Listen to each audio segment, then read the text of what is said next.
शेरघाटी के स्कूलों में उर्दू पढ़ाने के लिए नहीं मिल रहे शिक्षकों की 17 में से 11 सीटें रह गई खाली।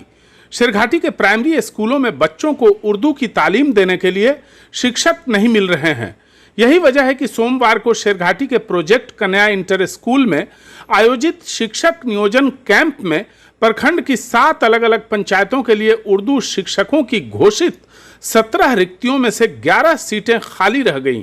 उर्दू शिक्षकों की इन रिक्तियों को भरने के लिए सुबह से शाम तक कोई भी योग्य उम्मीदवार नहीं पहुंचा। नियोजन कैंप में मौजूद शेरघाटी प्रखंड के बीआरसीसी महमूद आलम ने यह जानकारी दी। दरअसल उर्दू शिक्षकों की बहाली के लिए सरकार ने जो कोटी और शर्तें तय की हैं, उसके मुताबिक उम्मीदवार मिलना ही मुश्किल हो रहा है। उदाहरण के तौर पर कचौड़ी पंचायत में उर्दू शिक्षकों की 5 रिक्तियां थीं।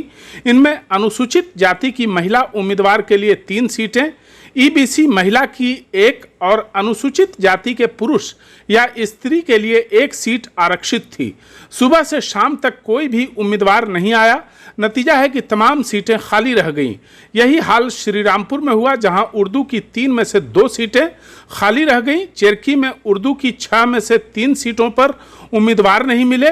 चांपी की 2 में से 1 सीट खाली रह गई।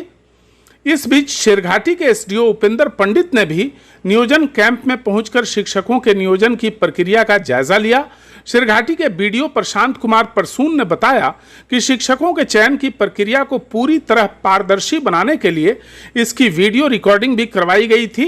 उन्होंने बताया कि सामान्य अभ्यर्थियों की 28 में से 18 सीटों पर चयन किया गया, जबकि उर्दू शिक्षकों की 17 में से 6 सीटों पर शिक्षकों का चयन किया जा सका।